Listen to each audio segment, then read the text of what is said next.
So glad. Uh-oh.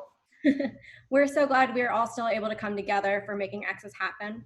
For those who are not familiar with Making Access Happen, it is a series of events throughout the year focused on mentoring those new to the media industry and or new to the Houston market. For our very first virtual Making Access Happen, I'm excited to introduce Alan Brivic, who will be presenting today his topic From Expert to Novice in 90 minutes. Alan Brivic is a nationally recognized media expert with over 45 years of experience.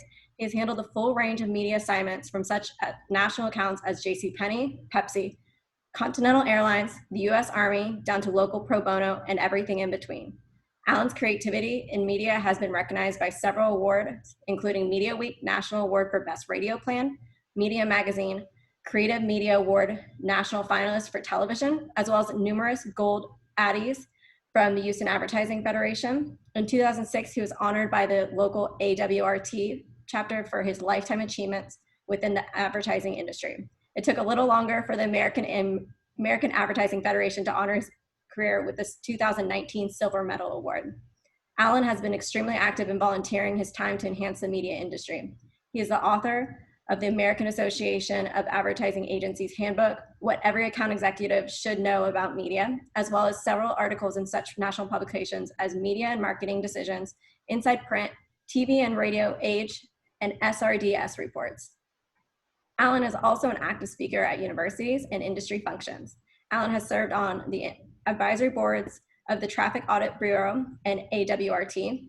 He's also served as a board member of the Houston Advertising Federation and on the 4A's Magazine Buyers Advisory Committee. Currently, Alan serves on the Houston Methodist Neurological Institute National Council, as well as the Bayou City Art Festival Board. Through Alan's careers, he has worked at top national agencies, including BBDO, Wells, Rich, Green, Bozell's, and NWAR. Brivic relocated to Houston in 1987 and began his Texas homesteading. In 1992, Alan formed Taylor Brivic, a $36 million media subsidiary of the Taylor Smith Group. The company serviced such accounts as Conoco, Kroger, HL&P, and Bank United. In January 1997, Alan's entrepreneurial spirit got the best of him, and as he founded his own company, Brivic Media, Inc., which, by the way, is the only 6-time winner of the coveted MAH Houston Advertising Agency of the Year. Without further ado, Advertising 101 with Alan Brivic. Thank you. I guess I'll say it was a wonderful presentation of me, but thanks. Welcome to the inaugural Making Access Happen meeting. I guess originally these were planned to be live in-person tours to allow basically more of the junior members of our industry to tour and find out how different organizations work. Based on the current situation, it's better to do it virtually. So here we are. I could not have thought of a more exciting topic than media. When I joined the advertising industry in 1972, media was a backroom operation. It was right up there with accounting. Agencies built their reputations on creative. They all had a creative reputation, and they procured new clients through that creative, and media was an afterthought. Over the years, media has become more and more important. It's a combination of proliferation of new ways of delivering messages, but it's also people have realized 90% of the dollars in advertising go into media. Media is where the money is. So most agency changes of recent years have been shifting the media buying assignments, not shifting the creative as much. And it was only maybe about 20 years ago they started unbundling, where you used to have full service agencies that provided everything you needed. You had creative, you had research, you had marketing, you had public relations, and the media group within there. Some entrepreneurial people realized they could spin out their media groups to go after their own business. And that was really the growth of freestanding media agencies, which Brivic Media is one of them. What I'm going to go through today is a very basic presentation of the simple truths and terms in media that have not changed in the 30, 40 years I've been doing this. The tools we have changed, but the basics of how you develop a media plan, how you evaluate options have really not changed that much. So with no further ado, I'm going to speak to you about how we go about developing a media plan. Now, I will say, as everyone always says, this is not a presentation, this is a participation. So if you have questions, you can either type them in the chat box, or I don't even mind if you want to just interrupt and say something. I can deal with it. So having said that, be aware that if no one's asking questions, I will ask people of the audience to respond to questions that I come up with. All right, the media process. Media, as I said, is one part of the marketing or advertising industry, but it's very specific. It's what I like to describe media as. It's a way of delivering messages to people. There's no limit to how we can get a message into people's hands. The only limit is our own creativity. Within the media planning process, there are three basic elements. Each one is just as important. There's the planning aspect, developing a great plan of who to reach, when to reach them, how to reach them. But a great plan doesn't work unless you have good negotiating and good buying, because you can decide who you should reach, when you should reach them, but if you don't buy it properly, you're defeating the purpose. So the buying becomes extremely important in terms of getting the message into the ears and eyes of the consumer. But lastly, stewardship, making sure it happens, is just as important. You can have a great plan, you can make a great buy, and then if it doesn't run properly and you don't monitor that, and you don't get compensation back for your client or track it and fix it as you're going along, the whole process breaks down. So there's no one more or less important aspect. Planning, buying, and stewardship are the 3 points in developing a media program. I'll allow for questions, but since there are none, we'll move on. The planning process. It's kind of like writing a newspaper article, who, what, when, where. The first step is to define what we call the target audience. The target audience are those prospects that you're trying to influence with your message. It could be the purchaser of a product. It could be the influencer. It could be the user. I mean, the user of baby formula or diapers is a lot different than the purchaser of baby formula or diapers. So you don't always go after the user. Many times you go after the purchaser. Many times you go after the influencer. When I worked on the US Army account, our target audience were high school students, 16 to 18 years old.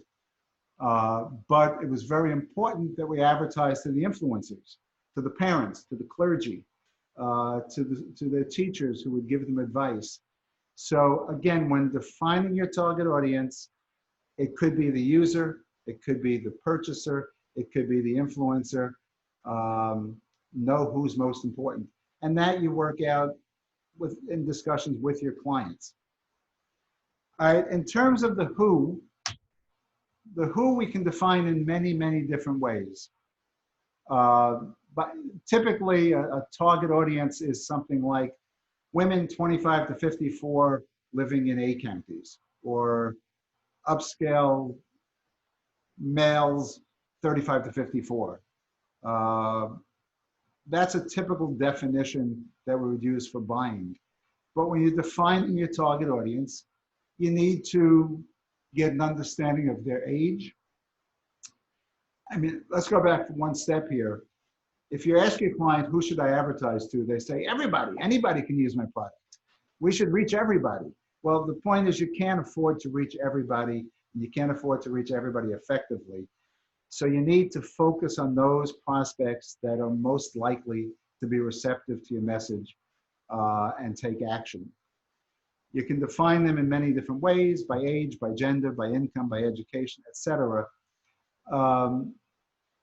But again, many people will say a 35-year-old earning $100,000 living on a farm in Iowa is a lot different than a 35-year-old living in New York City in a high-rise earning $100,000. They're both 35 years old. They both make $100,000 and employed. Very different lifestyles, very different needs. So you don't just look at age and income. You have to look at lifestyle. Sometimes you look at, I know when I worked on the 7-Up business, um, they had existing customers. You know, this is for Diet 7-Up. They had an existing base of who used the product, but their goal was not to maintain their existing users. Their goal was to grow and find new users. So rather than targeting existing users, they targeted prospective users of other products to influence them to shift. So again, you may want to be protecting your current base of clients, or you may want to be going after a different group to help you grow. Any questions? You can type them or ask them. Gee, where would you find this information? There are lots of sources. One of the best sources is, and again, all of these discussions we're going to have, the client has to be part of the team. You can't do it in a vacuum. So you'll have discussions with your client. You'll get research from your client. They'll have information about who their users are. They'll have a marketing plan that says what their objectives are in terms of who they're going after. So the client will have, should have research on their current users. The other areas that we get research from, and if you're looking Houston only, you have tools like Scarborough. Scarborough does 2 research waves a year of about, I think, 2,000 people each time, and ask them all sorts of questions about their demographics, their product usage, their media usage. So you can use something like a third-party research source like Scarborough for Houston. If you're working on a national client, there's MRI or Simmons that also give you this type of information. So the first step you have is, who am I going after? And it can be defined in many, many different ways. And what we like to say is look for the driving force. If you're selling Pampers, your target audience might be women 18 to 34 years old. Maybe it's women 18 to 34 years old who are married. But that's not really a driving force. The driving force is women with young children. So you, rather than 18 to 34, you should be targeting women with children. You can do that demographic, you can do that, you know, from a digital standpoint, there are many ways of targeting women with children. So it's not just an age or marital status or an income level. It's something that really dictates they're in your target, and that should be the driving force. And then you need to— Alan, Yes. we have a question from the audience. Okay. How often do you sit with clients who think they know who they want to reach, but once you determine the goal of the campaign, you're able to steer them in a more effective direction? Many clients are very knowledgeable and have strong opinions. It is difficult to sway a client when they already know who their target is. But we can share information and sometimes broaden the target. So again, there's a matter of emphasis with what you're doing. You know, we've had some luck with some clients when you show research data, and a lot of times it's, they know who buys their product, but we can identify who buys the competitive product. Again, looking at a Scarborough or looking at a Simmons on a national basis, we can see who the competitor is, who's using the competitive product, and many times we can help the client understand the competition. To answer your question, we'll speak with clients. We are a service industry. Our goal is to service our clients and provide the information they need. It's up to the client to ultimately make the final decisions. All we can do is provide the information and hopefully agree on who we should be going after. Excellent question. Okay. Once you've defined who you want to reach, that's your target audience. So again, in a media plan, there's a target audience. Then there's the next objective we look at is geography. Where should we advertise? Again, most clients will say, well, anybody can buy my product. I want to be every place. But there are very big differences. I mean, we're a local market, so most of our clients are targeting Houston. But even within Houston, there are different parts of Houston. There are different neighborhoods within Houston. So you need to understand where the product is distributed. Is it a national product? Is it regional? Is it local? Many times there's a combination of it's national, but it has strengths or weaknesses in different regions around the country. Now, again, you get that kind of information from your client sales data. I mean, anytime you go someplace these days, they always say, can we have your zip code, please? You're checking out of Michael's, art supplies. Can I have your zip code? You go to the museum. Can I have your zip code? That helps the marketer understand where their current clients are coming from. City, suburban, rural, again, if you're selling, farm products, obviously it's rural. But, big freezers tend to be sold more so in C and D counties than A counties. People living in studio apartments in Manhattan rarely buy huge, deep freezers. So you have to understand where your product is distributed, where your prospects are. In advertising, we have different definitions of marketing areas. Clients tend to think of markets as metro areas or cities. In media, we think of markets as DMAs, designated marketing areas. That's a definition from AC Nielsen or the Nielsen Research Company, where, and this is the learning part now, there are 3,000 or 5,000 plus counties in the United States. Every county is assigned to a distinct DMA or designated marketing area based on their viewership habits. So there are, again, someone correct me, but something like 14 counties in the Houston DMA. So these are 14 counties that the preponderance of their viewership are to stations originating in Houston. So when you're advertising, much of the information you're going to get is going to be on a DMA basis. Houston is a DMA, Beaumont, Port Arthur is a DMA. Going the other way, Victoria. Going north, you've got Dallas. But there are distinct designated marketing areas. Clients again don't necessarily have those same marketing areas. They have trading areas. So depending upon where the product is sold or where they're targeting, that's going to help you make a media decision. Elements like broadcast television cover the entire market. If their trading area is only in a limited area, then broadcast television may not make sense, but you can buy zone cable possibly, or you could look at other tools, neighborhood newspapers, outdoor advertising that can be more targeted, direct mail, that can target specific areas within a market. So broad coverage, you'd look at broadcast TV, you'd look at broadcast, terrestrial radio, broadcast radio. But depending upon the targeting, I mean, for some of our clients, we're using a lot of neighborhood newsletters where we really need to get into a specific neighborhood. There are civic organizations you can go after. Now, an important question on where is strength versus potential. Should you advertise where you're strong? Now, this is for more so for clients that are in multiple markets. Do you advertise in support of where you have your strength, or do you reinvest your resources in areas where you're weak and you want to grow? Now, that's a decision you have to make with your client, and it depends on a lot of factors. I mean, why do you have weakness in certain areas? Is it distribution problems?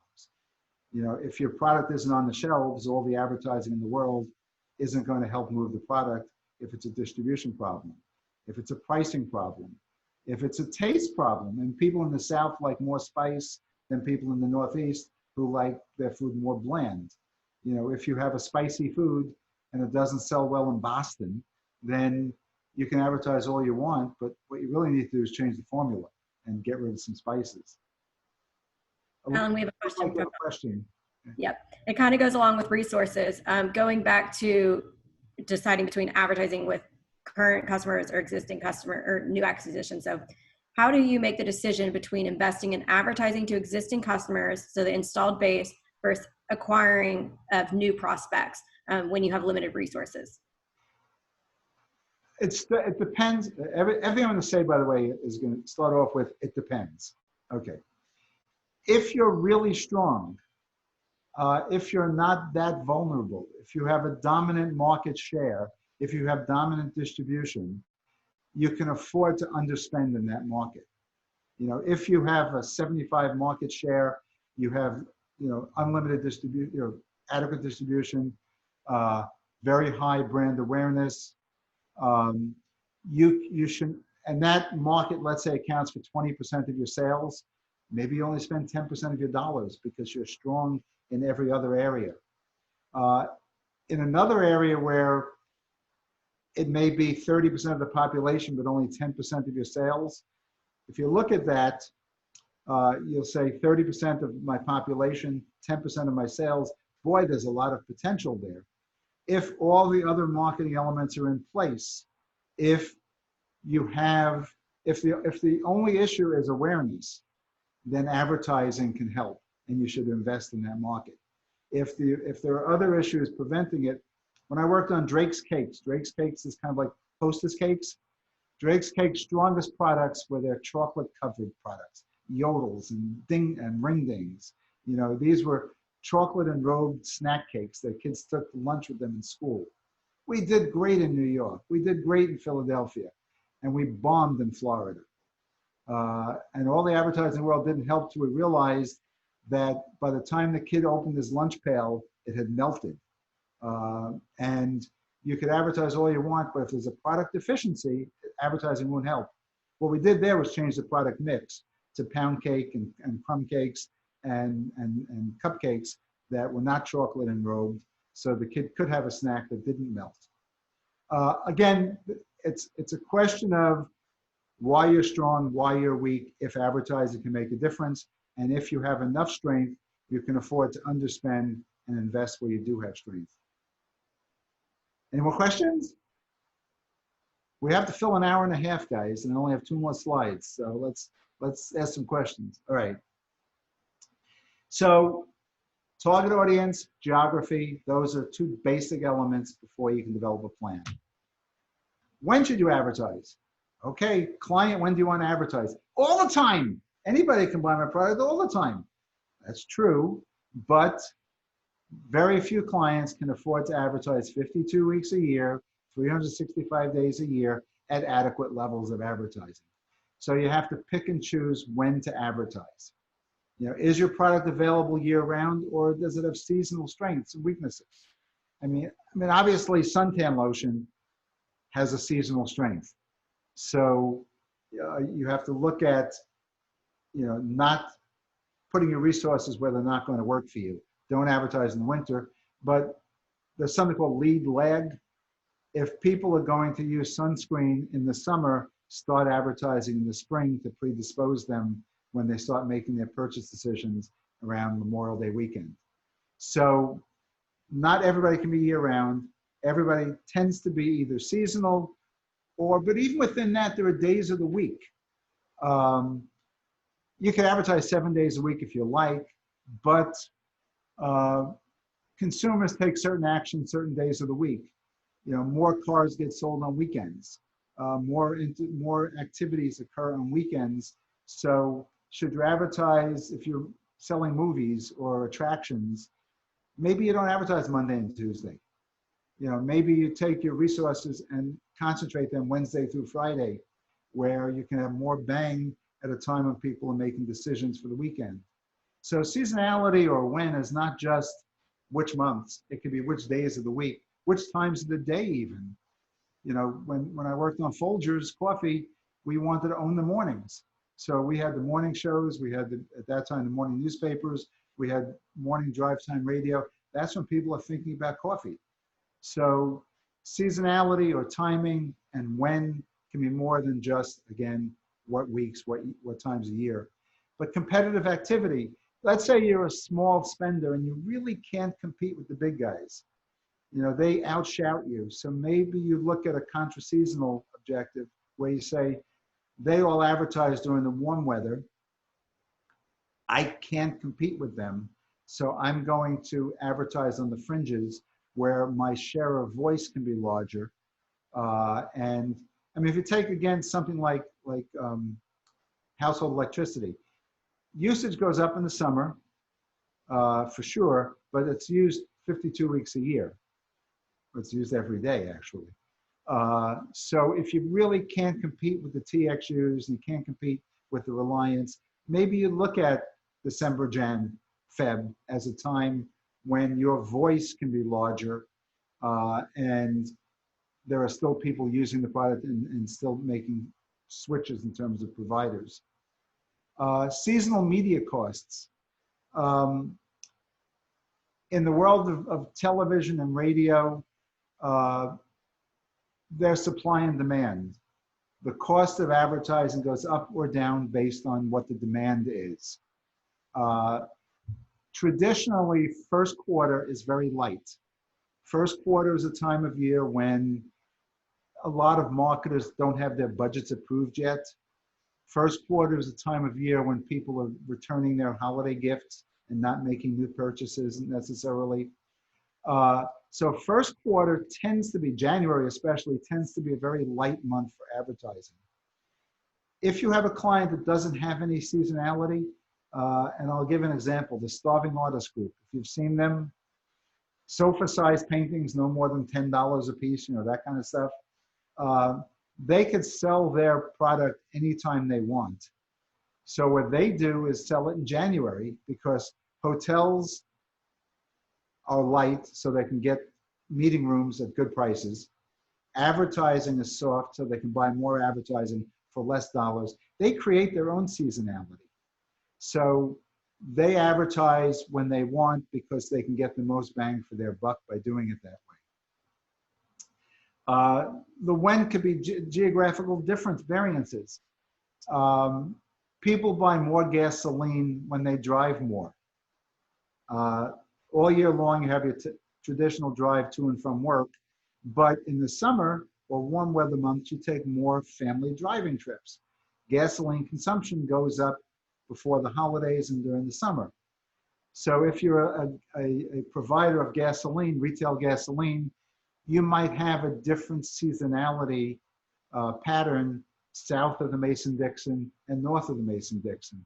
Again, Conoco was a client that I worked on that started advertising in February in the south, but waited till April in the north. People in Minnesota didn't start driving, you know, until the snow melted sometime in June. So again, your seasonality or could vary by geography.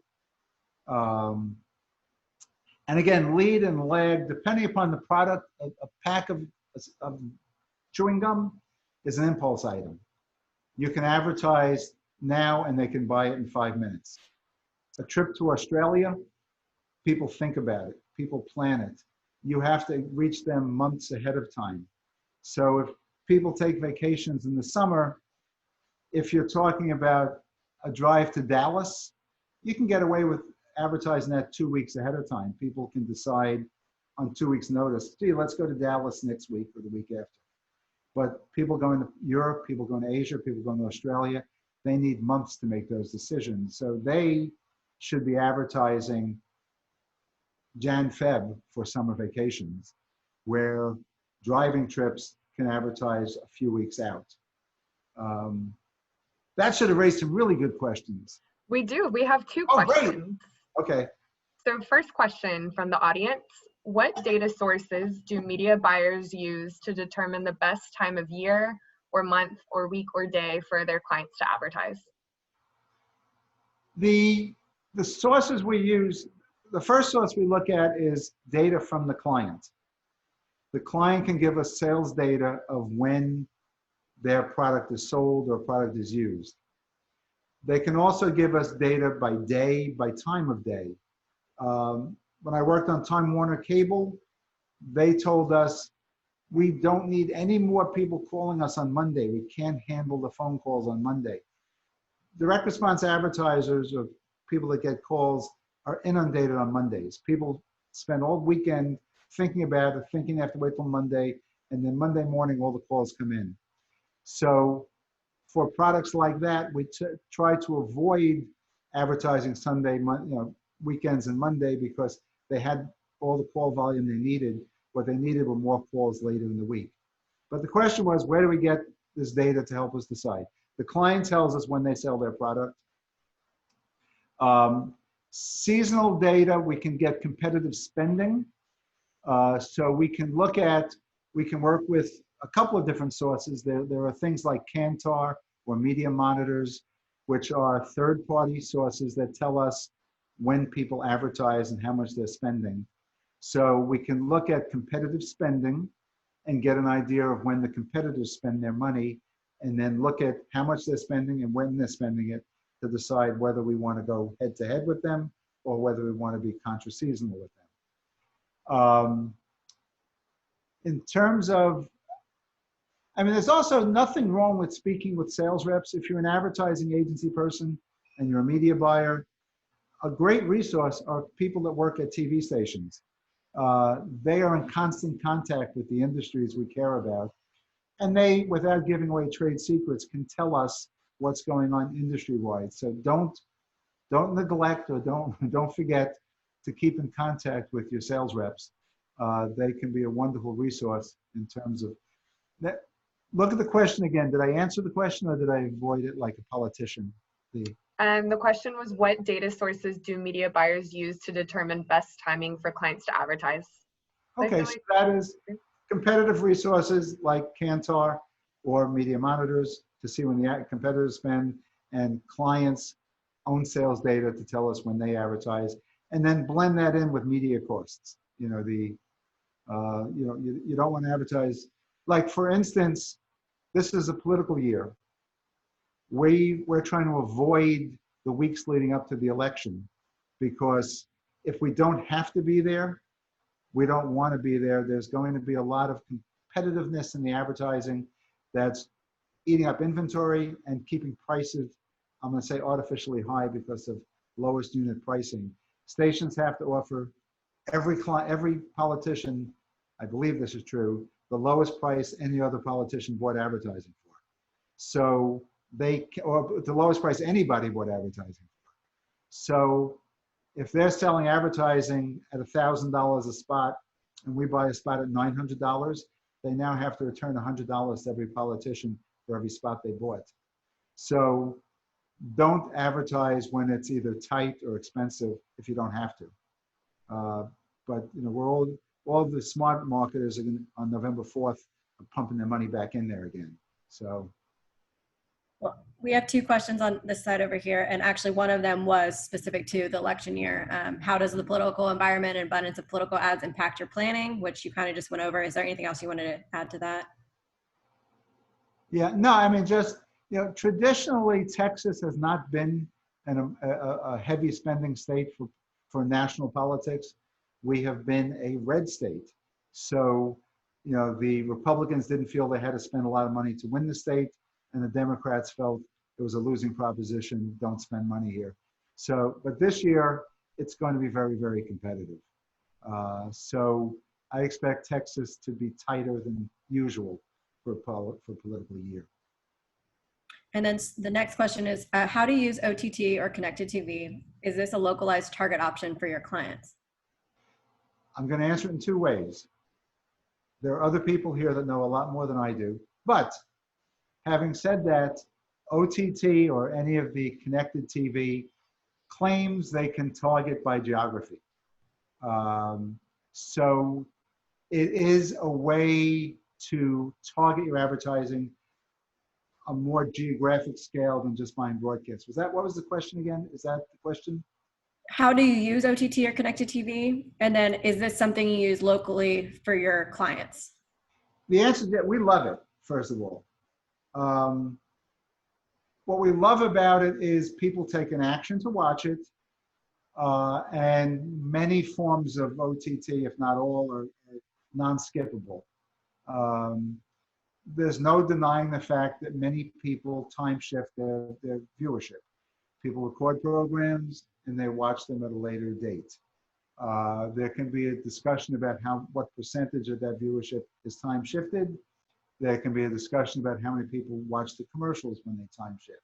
We do know that on OTT or streaming programming, you can't skip through a commercial. So that's a big advantage for streaming TV.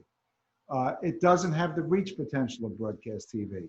So you can't, I would not recommend going 100% connected TV because you're going to really limit your potential reach. You do need a combination of the two. The one gives you more reach, the other gives you enhanced viewership of commercials. The two work together, and it's up to you to look at the balance of viewership. You know, what percent, there used to be a time when before streaming, when the same question was asked about broadcast and cable TV. You know, should I buy cable TV? And what we looked at is what percent of viewership was on broadcast, what percent was on cable, and tried to kind of follow the people's viewership patterns. We're doing the same now with streaming. And I've used about 14 different terms for it so far, but I think they're all pretty valid. So we do try and follow where the viewers are, and it's a combination of the two. To go with that question, with consumers living in the new normal and with so much more multitasking with work, home, families, all being together 24/7, what are you seeing as trends with the consumer as we begin to plan for 2021? How is the current state of everything changing 2021 planning? I can't answer that. I mean, the interesting thing is no one's quite sure when the new normal is going to become the new normal. It really depends on the products. For certain products, I mean, cable TV, streaming services, electricity, home repair, business has been great. So we're increasing budgets. We're spending more aggressively. For certain marketers, I mean, travel and tourism, I mean, it's really by industry. Travel and tourism is taking a wait and see attitude, but trying to think of new ways of doing things. I mean, one of our clients is Houston First Corporation, which is, Visit Houston or the Greater Houston Convention Visitors Bureau. They realize they're not going to get a lot of convention business into the George R. Brown in the near future. But we've started putting resources against staycations. We are finding we can get people are locked in their homes. They really feel a need to get away, but they're not really ready to get on a plane and fly away. So we've had a bit of success now with staycations, getting people to come in from the Woodlands, come in from Sugar Land, Kingwood, and stay in a hotel and eat at a restaurant where 25% of tables are taken, and visit one of our museums where 25% of the people are there. But, again, for every client or every industry, it's really different. I mean, travel and tourism, entertainment, movie industry, devastated, but many other industries. But people also are shopping differently. I mean, obviously a lot of online shopping, but even when people shop, there's more bulk shopping. There's more, you don't stop by for a quart of milk. I mean, you make a list of 50 things now and either get all 50 or have them put in your car or delivered.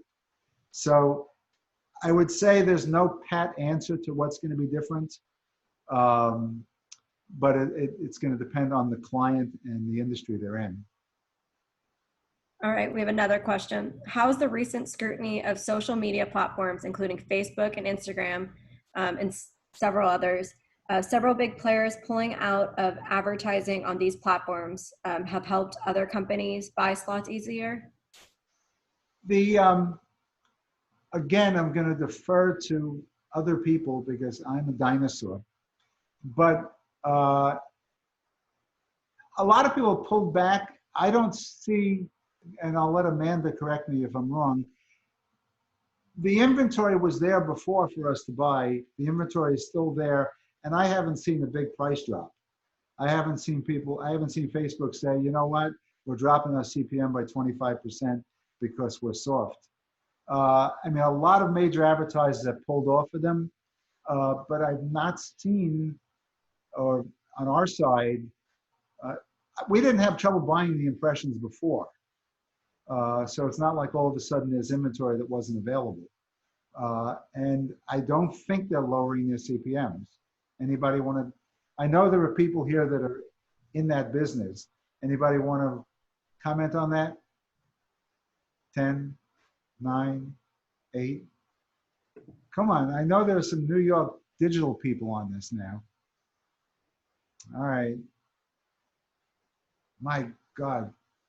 All right, I guess you accepted my answer. All right. Okay, so we decided who should we target, where do they live, when should we be advertising? The next question is how much?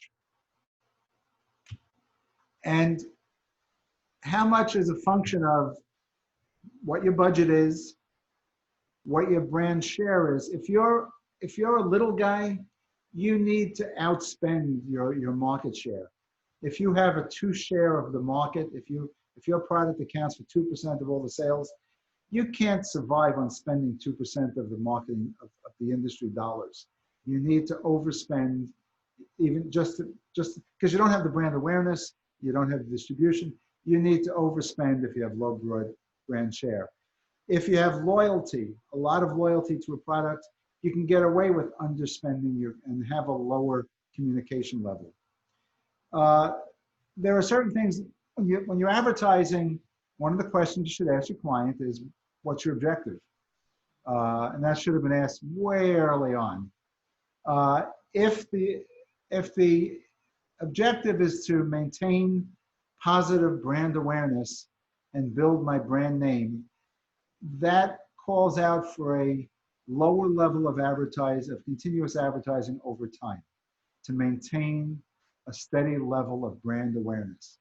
But on the other hand, if it's promotional, they used to have something called the Foley's Red Apple Sale, where this Wednesday we have a tremendous sale going on. You're not looking for a steady level of consistent advertising. You're looking for a big burst of advertising the 2-3 days before that. So promotional advertising requires higher levels for shorter periods of time. Brand image advertising doesn't require, but can get away with lower levels over extended periods of time. There's a question of reach versus frequency. If you ask a client what they want as much reach and frequency as they can get. The answer is, it's a trade-off. You can't get you have a fixed budget. Let's start with that. The client gave you a budget to work with, or you've agreed on a budget. If you're going to reach more people, you're going to reach them less times. If you're going to reach people more frequently, you're going to reach less of them. So you have to make a decision, what's more important, reach or frequency? And we have an evaluation process at our office where we look at about 20 characteristics that tell us, we start off by saying, we pick a number, it's called 4. Somebody decided long ago that you need 3 to 4 exposures over a purchase cycle to be effective. So we start with saying our goal is a 4 frequency over the purchase cycle. Now, we then look at our product and say, do we need more or less reach or more or less frequency? Do we have, is it a complicated message that we have out there? Are we trying to explain something people don't really understand? Well, if that's the case, you need more frequency. Reach less people, but the people you're reaching, you need to explain it to them over time. If you have a product that has high awareness and a simple message, again, reach becomes more important than frequency. I don't want to give away all of our secrets here, but you look at You also want to look at an optimal frequency level. You know, with that same 3 to 4 times, there's also a ceiling that we put on there of 8 times. And that says that after people have seen your message 8 times, the awareness starts to stop building at the same pace. You know, it starts off, there's no awareness. You advertise, you start building awareness. At 3, you start getting effective awareness. By the 8th exposure, now this is, again, the average consumer packaged goods product. But by the 8th exposure, the next exposure is not building any significantly more awareness based on the expense of it. So we try and stay within that sweet spot of 3 to 8 times. So, you know, once you've gotten your frequency level up there, you should look for more reach elements. You can get more reach by buying different, I mean, here are some tactics. If you buy multiple networks or multiple stations on radio, you'll reach many different people. If you limit yourself to one station, you'll reach less people, but more frequently, because people tend to have preferred stations that they listen to. If you just buy one day part, you'll build a lot of frequency against people that watch that day part, but not reach other day parts. So if you want to reach more people, you use lots of different day parts, lots of different partners, lots of different days of the week. If you want more frequency, you need to limit where your message is seen to build that greater frequency. Any more questions? I know I didn't explain that perfectly. Again, you can't have all the reach and all the frequency. You can have emphasize one or the other. And I guess we can look at after this, I'll see if the rest of the team wants to share our evaluation tool of the things we look at. So if anybody wants it, send us an email and we'll send it to you. Anything else? Okay. I said that's the last slide, but I actually have more.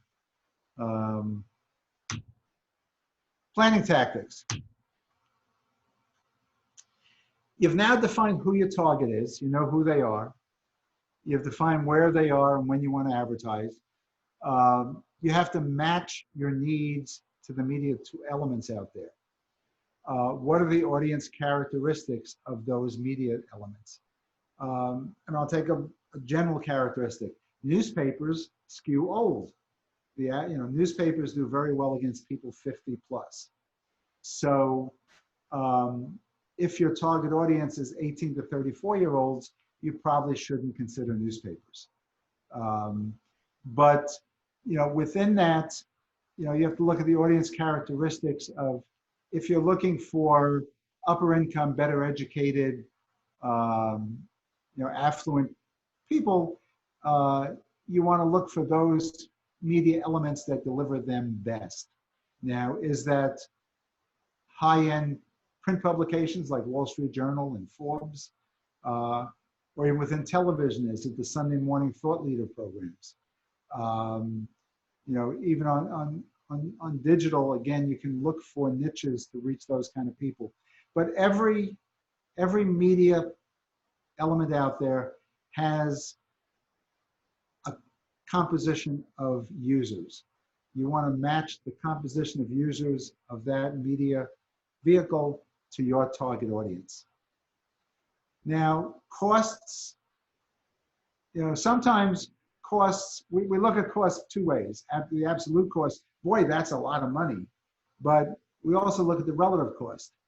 If something costs twice as much as something else, that's fine as long as it gives you 4 times as many impressions. So you want to look at the absolute cost to make sure you can afford it, but it's very important to look at the relative cost. How many, and that's where we use terms like CPM, cost per thousand. If you've gone to a supermarket, they have unit pricing, where you can see what you're paying per ounce. And you can say, just this shampoo is better than that shampoo. It's 8 cents an ounce versus 12 cents an ounce. Well, that's kind of what we do in media. Each partner has a different size audience. Each partner has a different cost. You have to put them on a level playing field to compare them. So we use something called cost per thousand, or cost per rating point, or cost per point, to look at the relative costs of two different elements. Availability is important. You may say, boy, I want to get a billboard on the West Loop. I mean, that's where I want to be. Well, that's all well and good, but if it's not available, you can't do it. You know, if it's sold out. We have clients that say, I want to wrap the Chronicle next Saturday or Sunday. That's fine unless someone else already has it. So a product has to be available. You know, television gets sold out pretty quickly. There are some TV people here in the audience if they want to jump in, but a typical primetime show, you see a lot of commercials, maybe only 2 or 3 of them are even ever available locally. So once they sell 2 or 3, I think at one point Seinfeld only had 1 local avail. Anybody want to confirm that? 5, 4, 3, okay. So there may not be availabilities in the programs you want. They could be available if you want to pay something called a bump rate. A bump rate is where you say, I don't care, it's $1,000 for the spot, I'll give you $2,000. Well, if you give them $2,000, another advertiser might get preempted. So, you know, it may not be available, but sometimes you can get it, make it available by offering a significant upside to the dollars. Closing dates. Client can say, great, I want to be in Women's Day magazine next week. Well, a typical magazine, you may need 2 months to get into that magazine. You know, a September issue of Vogue is out in middle of August. Materials have to be there by middle of July, you know. So if you want to be in a September issue of Vogue, you better make that decision by early July. Otherwise, you're not getting in. And if I want to correct those dates, I know there are magazine people out there. Okay. I can't believe I'm getting everything right. No one's challenging it, unless they're texting the real answers. Media selection, you want editorial environment, you want to be in an environment that reinforces your message. You know, if you take something like Houston Methodist Hospital. Houston Methodist is the premier healthcare provider in Texas. They're one of the honor roll hospitals in the country. They want everything they do to reinforce that perception they have. So as a result, you're not going to see them in green sheet. You're not going to see them in, when we buy outdoor advertising, even if someone offers us a free outdoor board that is in a bad location, when I say bad, obscured by trees or overpasses, it makes us look schlocky. We wouldn't take a free board if it didn't reinforce our position. But that also affects the kind of advertising we do. We wouldn't buy a small space or quarter-page ad for Houston Methodist Hospital. When you're a leader, you have to look like a leader. So you want to be in prestigious environments with commercials that look the part, with print ads that are the right size, that reinforce it. So there are certain approaches you have to take to reinforce who you are and what you stand for. And also, again, creative considerations. I mean, the best example I have is if you have a delicious strawberry shortcake you're selling. You know, if you're if you're a quick service restaurant and your special this month is strawberry shortcake, and you want to show this beautiful appetite appeal strawberry shortcake, well, don't put it in the newspaper because it'll look like mud. You know, use a high quality magazine. I would say don't put it on radio because you have to show what it looks like to get the appetite appeal. But I've heard some really, really great radio spots that can make it sound even more appealing than it looks. But generally speaking, you'd want to have a visual. So television beats radio. Magazines beat newspapers if you want to make something look beautiful. A sparkling diamond looks better in 4-color than in black and white.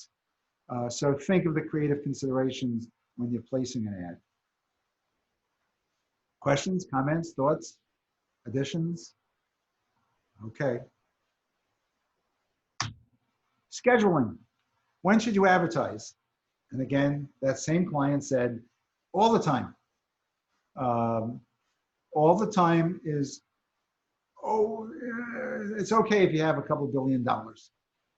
But most advertisers can't afford to be continuous. So we use something called flighting. Flighting means running bursts of advertising, taking a break, bursts of advertising, taking a break. Most research shows that people have the ability to remember a message for a week. And after a week, you start having a decay. So if you try and limit your hiatus periods, you can pretty much seem continuous without risking decay of message memorability. So that's called flighting. It allows you to be on somewhat continuously with breaks, but not long enough that you're starting over again. Cascading is a term. It means start off strong and reduce down to a minimal level. That's something you many times will do with a grand opening. Like if you just opened up a new exhibit at the museum, or if you opened up a new department store, you want to kick it off with a lot of advertising, build up that strong awareness, and then have what we call a cascading schedule, which plays off what they've seen the week prior. Blinking is exactly that. It's every other week. Again, we spoke about days of the week. Most there's more demand for broadcast advertising later in the week than there is earlier in the week. Again, anyone want to challenge that? Feel free to, or correct me. But I believe more people want to advertise Wednesday through Friday than Monday and Tuesday.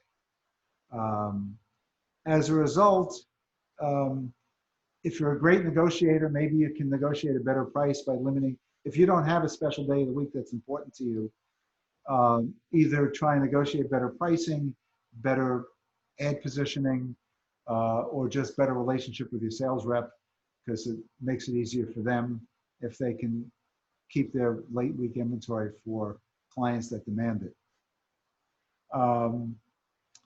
Weight levels, again, you want to have a certain threshold level. It really depends upon competitive pressures, awareness. We went back, if you go back to our discussion we had on how much is enough, you would come up with a minimal level that you need. Try not to go below that level. And a lot of that's going to be dictated by what the competition spending levels are. Day parts. Day parts all have their own characteristics. Daytime TV pre-pandemic was 85% women or 80% women. And those that weren't women were unemployed or senior citizens retired. Working people were in work 9 to 5. So if you wanted to reach a female target, a homemaker target, a seniors target, a people injured at work target, daytime TV makes a lot of sense. But it would be more female and more downscale, shall we say, lower income level. Early fringe tend to do very well against seniors. If you wanted to reach working people, you needed to advertise in prime time, late night, late news. Each of these have different characteristics. And each of them have a different amount of live viewership. You want to look at, news and sports tend to be watched. The vast majority of viewership is live. So, all things being equal, there's an advantage to live viewership. Again, I apologize to my TV friends in the audience, but I'd rather be in a program watched live than one that was recorded prior and watched at a time shift. Radio, you look at formats and positions. Positions can be very important. Position in the pod is very important. You know, if you're given the choice, you'd much rather be the first commercial than the middle commercial. It's before people had a chance to hit the remote. So if you can negotiate first position or a certain percentage of your spots in first position, that gives you an advantage. Position in publications is very important. You know, many people started, a typical magazine is read 2.5 times, 2.4 times it's picked up, except for, this is for Benny Herzog, except for religious Jewish people who start in the back and go forward. Most people start in the front and go back. So you want to have your ad as far forward as possible. It increases the chance of readership. But that position also, you want to be opposite something that is well read. Opposite table of contents is very important. In TV Guide, we used to want to be opposite the crossword puzzle because you knew people would spend lots of time on that. So the position in a magazine, the position in a commercial, I mean, again, look at late night programming. Look at the Jimmys, look at Colbert. The audience is larger at the beginning than it is at the end. People start going to sleep. If you can get your commercial in the beginning, you'll get a larger audience than if your commercial runs at the end. That can be part of your negotiation in speaking to your sales rep and trying to make sure you get as early in the show as possible. Any questions, comments, or anybody throwing darts at me? No? Okay. All right. This is a 25-minute warning. So we're going to go through media terms now. For 10 bonus points, does anybody verbally want to define what a rating point is? Feel free to just shout it out. We use it every day in our discussions. We buy rating points. We sell rating points. We tell the clients they have 50 rating points, 100 rating points. Does anybody know what a rating point is? 15 bonus points. I can't go much higher than that. I only have 20 bonus points here. Okay. I'll take it upon myself to define a rating point. A rating point is a percentage of the universe. Specifically, a rating point is 1% of the universe. If there were 100 people in the universe and you reached one person with your message, you would deliver 1 rating point. So a rating point is a percentage of the universe. Now, your universe could be adults, it could be teenagers, it could be households. You know, your universe is whatever you defined as your target. And the percentage of those of your universe that you're reaching is how many rating points you're generating. So again, if there were 100 people in the universe and you bought a commercial and 5 people watched that commercial, 100 people in the universe, 5 people watched that commercial, how many rating points would you have? 5, thank you.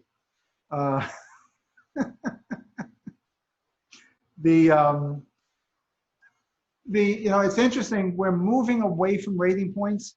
There's a big movement right now to move away from rating points to impressions. It's all because of digital media, and digital media sells itself on impressions. Television and radio have always sold themselves on rating points. And the two are not compatible. They are technically, you can convert one to the other, but there's a big movement out there to get rid of rating points and convert everything to impressions. And then we buy impressions on a cost per thousand basis. But as of today, we still have rating points. We buy TV and radio based on rating points.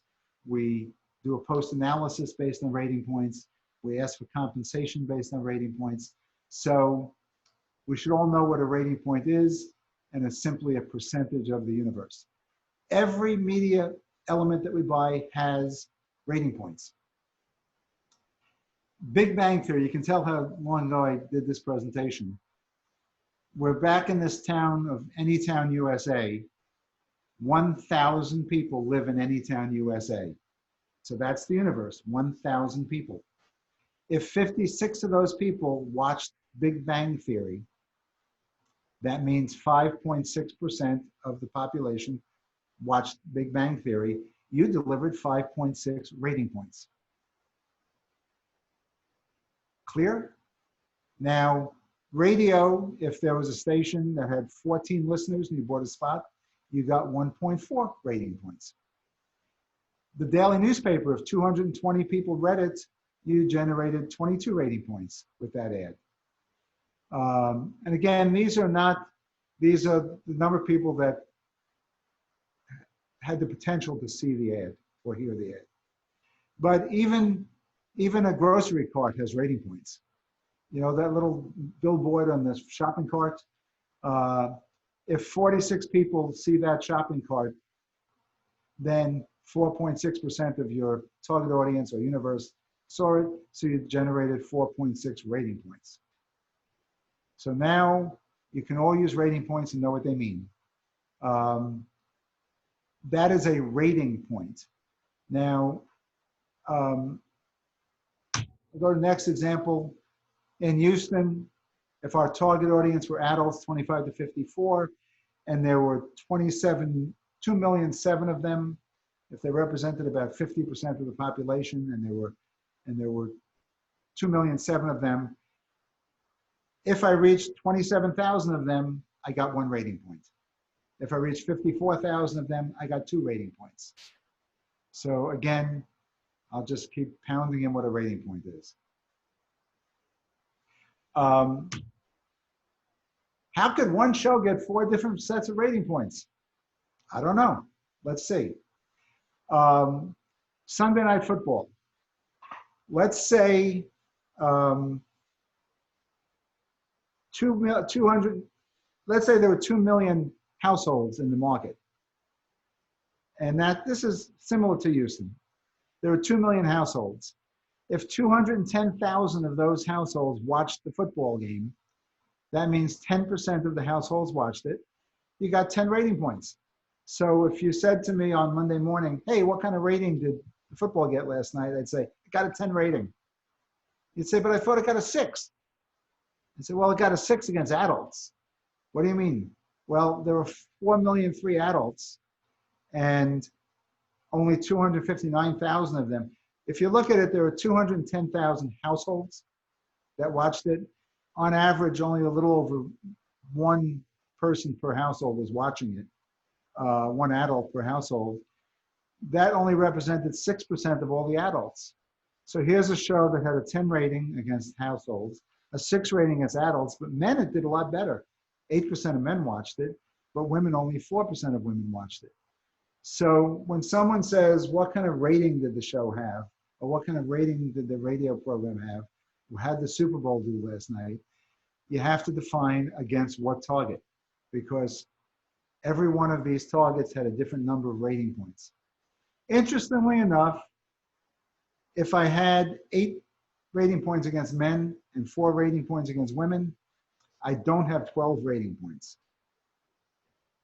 I have 6 rating points. It's an average. If I reached 8% of men and 4% of women, I didn't reach 12% of adults. I reached 8% of men, 4% of women. They're about the same size, so the average of 8 and 4 is 6. Point being there, you cannot add rating points between different demographics. This is the part that you learn in school. This is the questions. We do have a couple of questions, but they're more for general advice, so we'll wait and ask those at the end. Okay. There's another term called gross rating points. A rating is what a specific show or a specific media vehicle gave you one exposure. That's how many ratings you had. Gross rating points is when you add them all up together.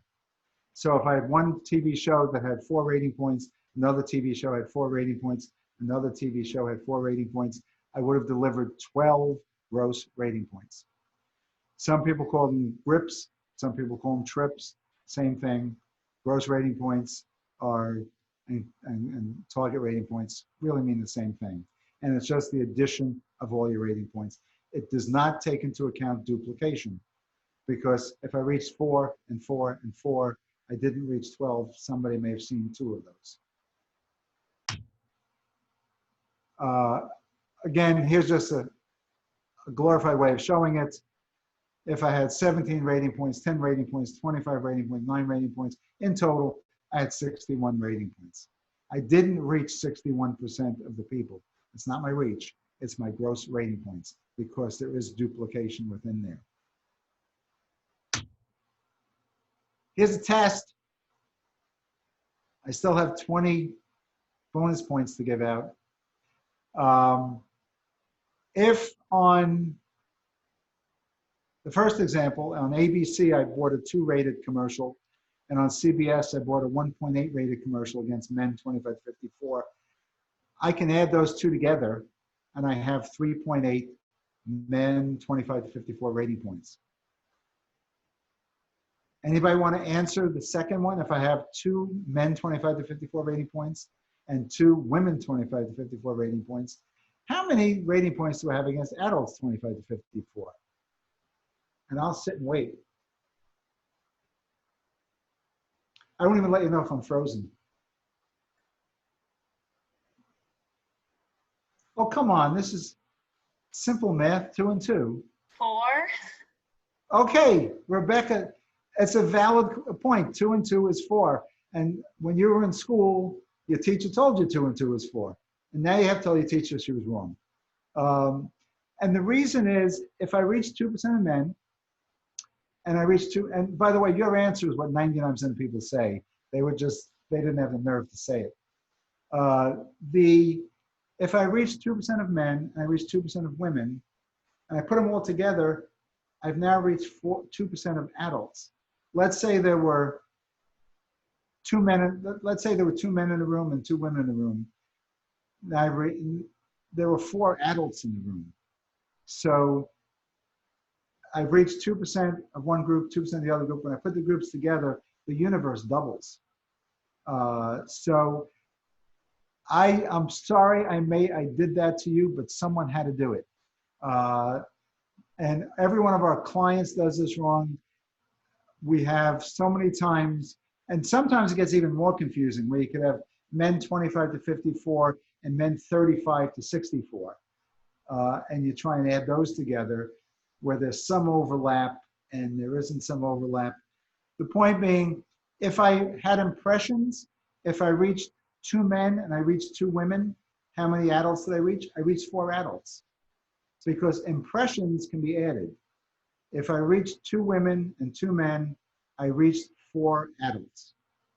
But if I reached 2% of men and 2% of women, I reached 2% of adults, because it becomes the average. So had I asked the question differently, your answer was right. So there you go. Okay. By the way, Rebecca, send me an email and you'll get some museum passes when it opens. Thank you. I really do have bonus points here. Okay. Gross impressions. Remember, we look at media vehicles as rating points or as impressions. Gross impressions, if we know our rating points and we know our universe, we can figure out our impressions. If, for instance, if you look at the bottom of this, if we have 400 rating points,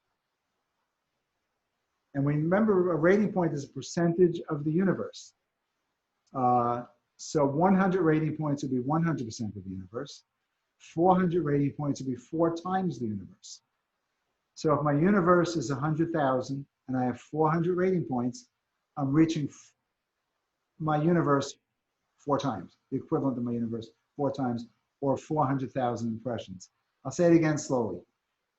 A rating point is 1% of the universe. 100 rating points is equal to 100% of the universe. 400 rating points is 4 times bigger than that. So it's 4 times my universe. If my universe was 100,000, my gross impressions would be 400,000. Chance for museum passes for another person. Let's take it this way. If I had adults 18 to 34, if I reached 9,000 of them, if I had 9,000 impressions against adults 18 to 34, and I had 10,000 impressions against adults 35 to 54, how many impressions would I have against adults 18 to 54? Well, I can just add those two together because they're different. I have 9,000 and 10,000, I have 19,000. But here's the tricky part. What if I had 17,000 impressions against adults 18 to 49, and I had 10,000 impressions against adults 35 to 54? How many total impressions against 18 to 54 do I have?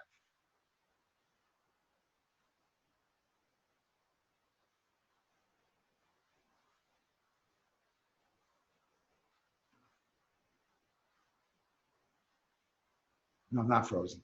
Okay. All right. You all got it right. There is no answer. You can't add them because there's an overlap in there. People 35 to 49 are in both groups.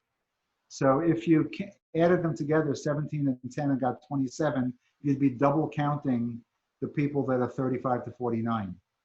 So these two numbers cannot be added. Now, you could say to yourself, what percent is 35 to 49 of the ages, and kind of estimate what you think the answer would be. But with the numbers you have in front of you, you could not answer the question. That's why no one answered it.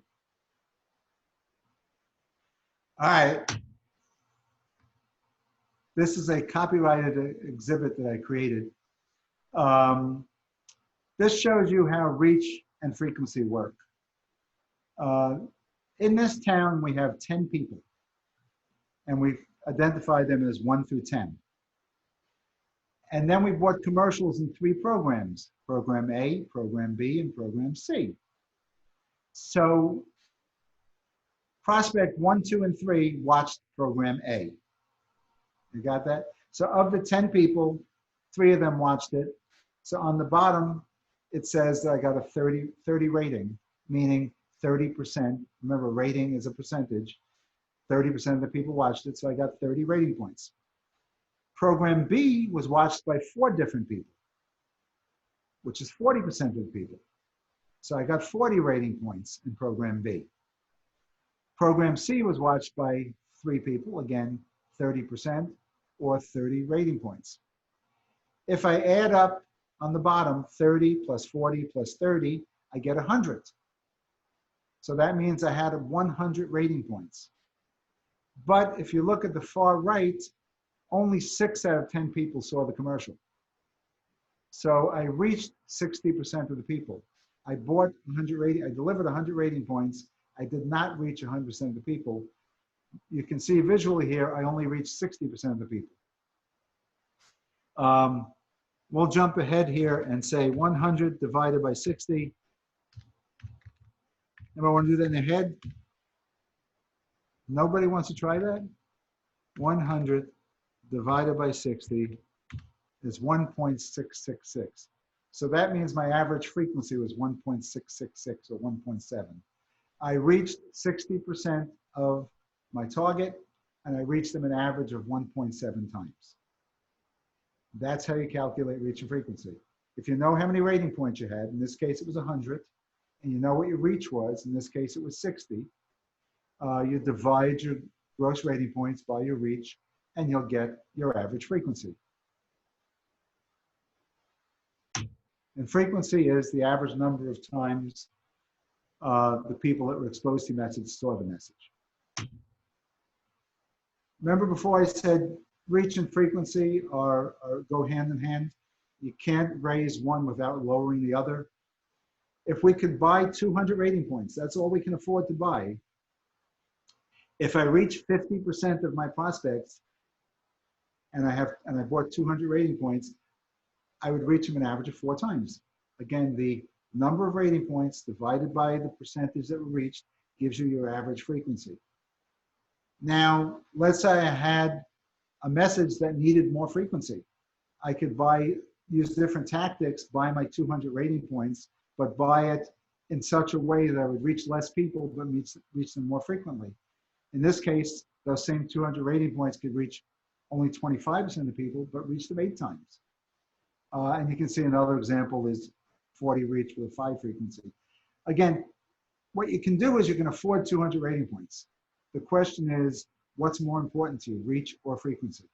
And depending upon how you buy those rating points, the number of different stations you buy, the number of different day parts, the number of different days of the week, you can either get more reach or more frequency.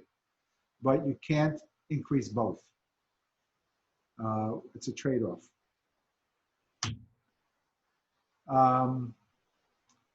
This is just some of the tools we've discussed them a few times. We're coming down the home stretch. We have 5 minutes left. You said there are more questions? So why don't I? Yes. Unless you want me to keep going for another couple of hours. Well, we have some good questions from some of our Making Access Happen members, those that are either students or 3 or less years in the industry. And so the first question that we have is, let me find it. What kind of advice would you give to those just starting out in the industry? I would say it's a good industry. I'm not going to start off by saying, man, don't go into advertising. Advertising, I love advertising. I love media. Media is our lives. I mean, think of how much time you spend every day on email, on texting, on social media, on watching TV and listening to Sirius radio in the car and watching your favorite shows on Hulu and Netflix. Media consumes our lives. So the great thing about that I love about being in media is everything I care about, everything I do in life is also my business. So, you know, when I learn something new about media, I'm learning something new about what I do. I mean, I learned, what the heck, for Pandora, I wrote that I'm a 100-year-old Black woman. That was my profile because I want to have less commercials. And I picked a target audience that no one has. And so I know that I will get delivered less commercials because less people are targeting me. That's because, but that's not the only reason I like media. It's a great industry. I would say if I had a child entering the media world, I would recommend, if possible, working at a large advertising agency or large station in New York, Los Angeles, or Chicago, preferably New York. The kind of clients you'll work with are more sophisticated clients.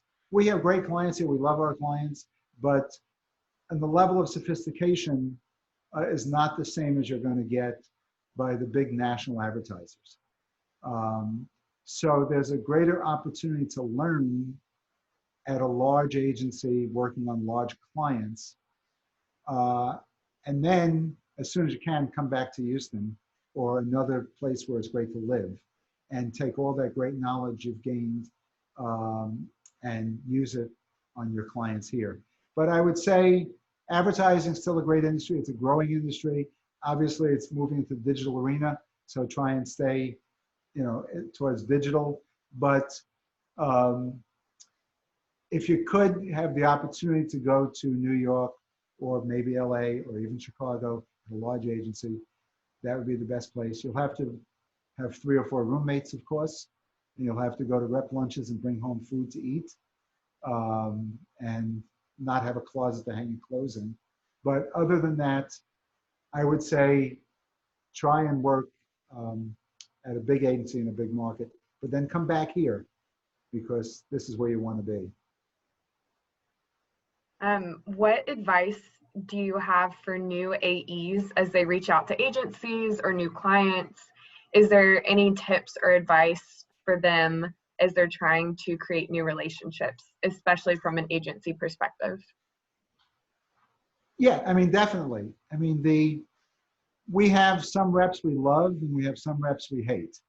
And if you look at what makes what are the characteristics on the reps that we go out of our way to work with, that we will bend over backwards to help out, it's that they listen, they're responsive. You know, we need responsiveness. When we ask questions, it's usually because the client asks us a question. And we like to get back to our client as soon as possible to show we're responsive to the client.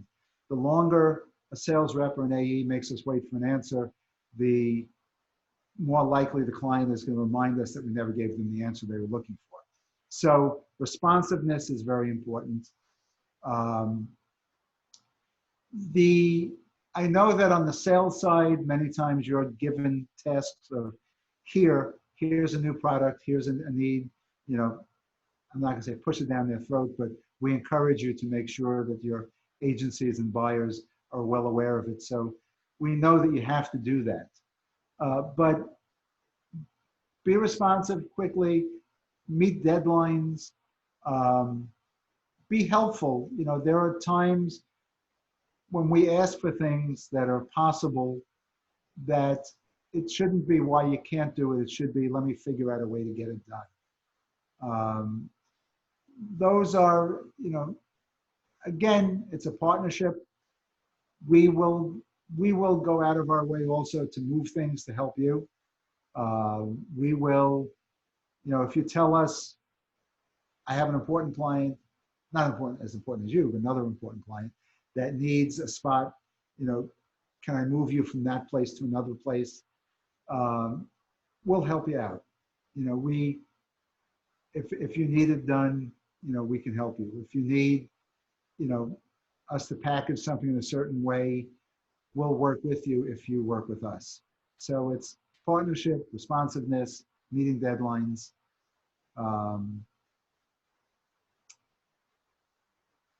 I have nothing else to add to that one. Well, if no one else has any further questions, we're right at that 1:30 mark. And I want to thank everyone for coming. I hope you guys enjoyed this first virtual Making Access Happen. It has walked away with something or a lot of things that you learned. Thank you so much to our host, Alan Brivic, for making our first virtual MAH, Making Access Happen so amazing. We really appreciate you doing this. And then a few things to mark your calendars for coming up. We have Sweating Out the Stress with Elizabeth Munson. It's Thursday, 8/27, 6 p.m. It's going to be live hosted on our Instagram feed. You can find us at Media Alliance HTX. Then also further down the road, October 22nd, 4p to 5p, we're having a virtual speaker series, COVID, Election, and Media, an hour with Evan Smith, CEO of Texas Tribune. So remember, you guys can keep up to date with all of our events, either by following us on Instagram at Media Alliance HTX, or find us on Facebook at Media Alliance of Houston, or at our website. Thank you guys again. Alan, do you have anything else before we close this out? Rebecca, send me your email address. No, it was a pleasure. I actually wore a shirt with a collar for the first time in 6 months. So there you go. All right, thanks, guys.